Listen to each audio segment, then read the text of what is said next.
I think this one sets apart from the others in the sense that it brings really all the three big kind of parties into the table. It brings the big corporates, it brings the investors and the VCs, and it brings the startups. And I think that a lot of the players that are here are pretty much kind of the ones that are setting the agenda for the next few years. So I think it's a great way to see a glimpse into the future.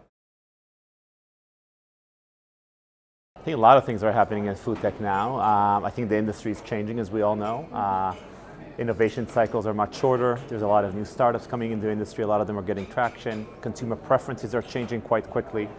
And I think from that perspective, a lot of the big companies these days need to focus on healthier portfolios, getting to market faster. Distribution channels are changing, so a lot of the things we are needing to do is now leverage alternative channels. And I think that trend is going to continue in the upcoming years. I think we're going to see also more and more technologies coming from other industries into food tech. So meaning if it's blockchain for transparency, big data and AI helping solve big consumer problems.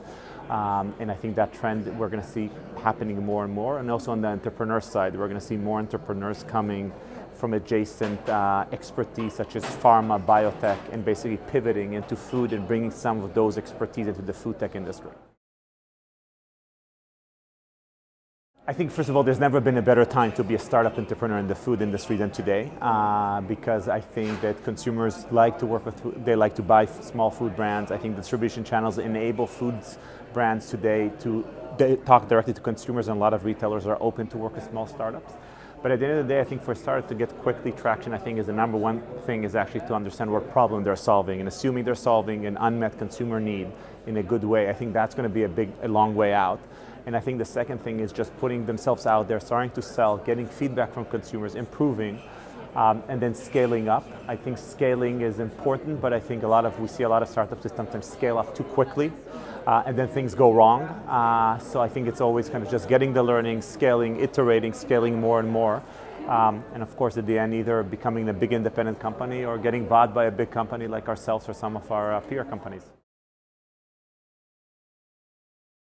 Yeah, I mean, I think there's some big fundamental problems in the industry that I think we all need to work together, the big food companies, investors, government, policymakers, and we are all working together. If it's, more sustainable packaging, we came up with an announcement a few days ago that we're moving all our packaging to be sustainable and recyclable by 2025, and a lot of our peer companies.